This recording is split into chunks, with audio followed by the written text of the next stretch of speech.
Hello viewers, నేను Sahasra. Welcome to our channel. Baahubali 2ని, బాహుబలి 1ని, అదేవిధంగా RRRని ఈ 3 సినిమాల్ని దాటేస్తుందా కల్కి సినిమా అన్నట్టు కూడా ఇప్పుడు ఆ కలెక్షన్లు చూస్తుంటే అర్థమవుతుంది. అదేవిధంగా ఇప్పుడు ప్రస్తుతం భారతీయుడు సినిమా కూడా రాబోతుంది కాబట్టి మరి ఈ సినిమా కల్కికి ఏమన్నా అడ్డుకట్ట వేసే ఉందా? సో ఇంకా కల్కి సినిమా పూర్తి వివరాలు, అప్డేట్స్ అవన్నీ కూడా ఈరోజు మనతో పాటు ప్రముఖ ఫిలిం క్రిటిక్స్ హేమసుందర్ గారు ఉన్నారు. ఆయన అడిగి విషయాలు తెలుసుకుందాం.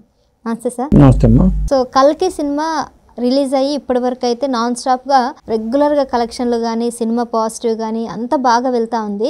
కానీ భారతీయుడు సినిమా వస్తుంది కాబట్టి మరి దీనికి ఏమన్నా బ్రేక్ పడే అవకాశం ఉందంటారా? అంటే ఇప్పుడు దాకా చూసుకుంటే దాదాపు 11 రోజులు కలెక్షన్స్ వచ్చేసినాయి. అంటే 950 కోట్ల గ్రాస్ అయితే కల్కి సినిమాకి వచ్చినాయి. ఈ ఫిగర్స్ ఇంకా రేపటికి ఇంకా క్లారిటీ అయితే వచ్చేస్తుంది. అంటే దాదాపు ఒక వారం, అంటే 4 రోజులు మనకి అక్కడ 4 రోజులు, ఆదివారం వరకు 4 రోజులు ఉంది. ఇది ఒక మళ్ళీ ఆదివారం వారం రోజులు సరిపోయింది. 11 రోజులు కలెక్షన్స్ వచ్చేసినాయి. అంటే 11 రోజుల్లో కూడా గత రికార్డులన్నింటినీ కొల్లగొడుతూ దాటుకుంటూ 1000 కోట్లకి దగ్గరలోకి వచ్చేసింది. 1000 కోట్ల క్లబ్లోకి కలికి చేరిపోయిందనడంలో అతిశయోక్తి ఏమీ లేదు. 1000 కోట్లకైతే వచ్చేసింది. ఇక పఠాను లేకపోతే జవాను ఇవన్నీ కూడా నాకు తెలిసి దరిదాపులో కూడా ఉండవు. ఇక కలికి టార్గెట్ ఒకటే, RRR దాటడం. RRRతో పాటు బాహుబలి 2ని దాటితే ఆటోమేటిక్గా 3 మొత్తం పటాపంచలు చేసినట్టే. ఇండియన్ సినిమా రికార్డులని పటాపంచలు చేసినట్టే వరల్డ్ వైడ్గా చూసుకుంటే. అంటే దంగల్ అనేది ఒక చైనాలో మార్కెట్లో ఉంది కాబట్టి దంగల్ మనం పక్కన పెడితే RRR బాహుబలి 2ని కల్కి దాడుతుందా అంటే ఖచ్చితంగా దాటే అవకాశం అయితే ఉంది. అందులో అనుమానం ఏమీ లేదు. ఇప్పటికే ఓవర్సీస్లో అయితే ఈ బాహుబలి 2ని RRRని కూడా దాటేసిందని చెప్పొచ్చు. ఓవర్సీస్లో కలెక్షన్ పరంగా కానీ ఫస్ట్ డే రికార్డులు కానీ ఇప్పుడు దాకా వచ్చిన కలెక్షన్స్ పరంగా చూసుకున్నా కానీ అది దాటేసింది. RRRని దాటింది, బాహుబలి 2ని దాటేసింది. కాకపోతే ఓవరాల్ కలెక్షన్స్ పరంగా చూసుకుంటే ఏంటంటే బాహుబలి 2కి ఏమో దాదాపు 1500 కోట్లు గ్రాస్ కనిపిస్తుంది. తర్వాత RRRకి వచ్చేసరికి 1300-1400 కోట్లు RRRకి ఉంది. ఈ రెండింటిని దాటాలంటే ఈ వారం గడవాలి, ఈ వీకెండ్ కూడా గడిస్తే మనకి ఈ రెండింటిని దాటే అవకాశం అయితే ఉంది. అయితే ఇప్పుడు కమల్ హాసన్ విలన్గా చేసిన సినిమాకి హీరో కమల్ హాసన్ అడ్డంగా వస్తున్నాడు. అంటే భారతీయ 2 అనేది ఈ వారం రిలీజ్ కాబోతుంది 12వ తారీఖుని. దాంతో ఇప్పుడు ఇక్కడ విలన్ కమల్ హాసన్ కూడా ఇబ్బంది పడే పరిస్థితి వచ్చింది. అట్లా ఉంది. తన హీరోనే తనకు అడ్డం వస్తున్నాడు కమల్ హాసన్ చూసుకుంటే. ఇప్పుడు అంటే ఈ వారం కానీ భారతీయ 2 రాకుండా ఉంటే అది వేరే విషయం. ఒకవేళ భారతీయ 2కి టాక్కి అటో ఇటో అయినా మళ్ళీ కలికి దూకుడు మామూలుగా ఉండదు. కొత్త సినిమా రిలీజ్ అవుతుందంటే ఖచ్చితంగా కొత్త సినిమాకి ప్రయారిటీ ఇచ్చుకుంటారు ప్రేక్షకులు. అది 12వ తారీఖు రిలీజ్ అవుతుందంటే మరి ఆదివారం వరకు కూడా భారతీయుడి సినిమా కలెక్షన్స్ కొలగొట్టే అవకాశం అయితే ఉంది.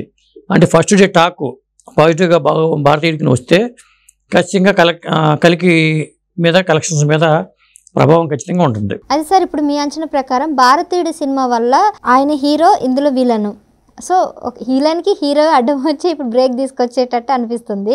మరి ఇప్పుడు ఒకవేళ నెక్స్ట్ వీక్ కనుక రిలీజ్ అయితే మరి ఈ సినిమా అనుకున్న పరంగా అయితే రీచ్ అవ్వలేకపోతే, అదే హీరోకి విలన్ అడ్డం వస్తున్నాడు, తనే హీరో తనే విలన్ అయిపోయాడు. ఇప్పుడు ఈ 2 సినిమాలు దగ్గర కమల్ హాసన్ ఒక విధంగా చెప్పాలంటే సెంటిమెంట్ పరంగా కూడా భారతీయ 2కి కూడా ఇది ప్లస్ అయిందని చెప్పాలి.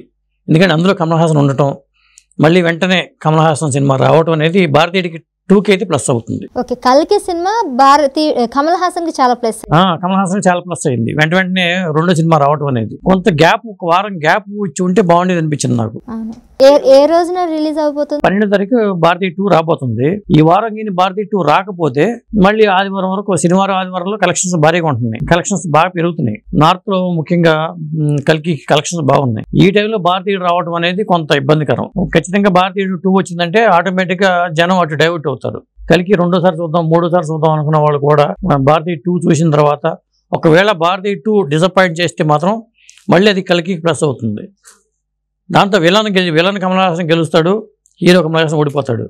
మరి హీరో గెలవాలా, విలన్ గెలవాలనేది ఈ 12వ తారీఖు తేలిపోతుంది. ఏదేమైనా ఇప్పుడు ప్రభాస్కి వీళ్ళకి ఎటు ఫరక్ పడదు. కానీ భారతీయుడిలో కమల్ హాసన్ అయినా లేకపోతే కల్కిలో కమల్ హాసన్ అయినా రెండిట్లో ఎవరు వచ్చినా కానీ ఆయనకు చాలా ప్లస్ అవుతుంది. అంతే కదా మరి. అయితే మొత్తం మీద ప్రస్తుతానికైతే ఇప్పటి వరకు అయితే భారీగానే కలెక్షన్ రాబట్టింది. ఓవరాల్ గా కనుక కల్కి సినిమా ఎంత రాబట్టేచ్చు అనే అవకాశం ఉంది? అంటే బాహుబలి 2ని దాటితే 1600 కోట్లు 1700 కోట్లు వచ్చే అవకాశం అయితే ఉంది. ఇప్పటికే 1000 కోట్లు కొల్లగొట్టేటువంటి మాటలు కాదు. గ్రాస్ పరంగా, షేర్ పరంగా చూసుకుంటే తక్కువే ఉన్నా కానీ ముఖ్యంగా ఏంటంటే తెలుగు రాష్ట్రాల్లో కూడా కొత్త రికార్డులు సృష్టించిందని చెప్పొచ్చు. నైజాం కానీ అటు ఆంధ్రాలో కానీ కలెక్షన్స్ చూసుకుంటే మామూలుగా లేవు. అలాగే మొన్న శనివారం ఆదివారం కూడా అంటే ఇక్కడ నాగార్జున స్ట్రాటజీ కూడా చాలా ఉపయోగపడింది. ఏం చేశాడంటే కలెక్షన్స్ ఒక్కోసారి డ్రాప్ అవుతున్నప్పుడు సినిమా వాళ్ళు అందరూ చేసే టెక్నికే అది. కల్కికి సంబంధించిన ఒక సెట్స్లోకి మీడియా వాళ్ళని తీసుకెళ్ళిపోయి ఆ సెట్స్ అవి ఈ సెట్స్ ఇవి ఇదే శంబల ఇదే ఇది అంటూ మన మీడియాతో ఇచ్చేశారు. పైగా మీడియా అందరికి ఒకేసారి ప్రెస్ మీట్ పెట్టి వాళ్ళ ప్రశ్నకు సమాధానం చెప్పడం. అంటే సినిమా రిలీజ్కి ముందు చేయాల్సిన పని మధ్యలో చేయడం అనేది ప్లస్ అయింది. దాంతో ఎక్కడ చూసినా మళ్ళీ ఇవే కల్కినే. సోషల్ మీడియా అనేది చాలా ప్లాట్ఫామ్ అనేది కల్కి సినిమాకి చాలా ప్లస్ అయింది. ఇవాళ ఉన్న ఈ సోషల్ మీడియా అనేది కల్కి సినిమా కలెక్షన్లు ఎక్కువ రాబట్టడంలో, ఎందుకంటే ఫ్రీ పబ్లిసిటీ కదా ఇవన్నీ. వాళ్ళు ఎక్కడ యాడ్లు ఇచ్చుకోవాల్సిన పని లేదు, అది కూడా తీసుకెళ్ళాల్సి మీడియా వాళ్ళని తీసుకెళ్తే చాలు వచ్చేస్తారు. ఇంకా ఆవురావురమంట వచ్చేసి ఇదిగో ఇక్కడే శంబలా తీశారు, లేకపోతే ఇగో ఇదే కాశీ సెట్టు, ఇదే ఇక్కడ ఈ రాజేంద్ర ప్రసాద్ వెళ్తున్న వాహనం ఇదే, ఇలా ఉంటుంది. ఇక కాంప్లెక్స్ కూడా ఇదే, ఇలా చెప్పుకుంటూ వీడియోలు చేసేసరికి ఇంకా కొత్త లేనిపోయి ఇంట్రెస్టింగ్ అని క్రియేట్ అయింది.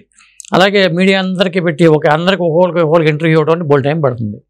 అందరికి టైం కేటాయించేసి మొత్తం అడిగే ప్రశ్నలన్నిటికీ సమాధానం చెప్పడం అనేది అదొక వైరల్ అయింది.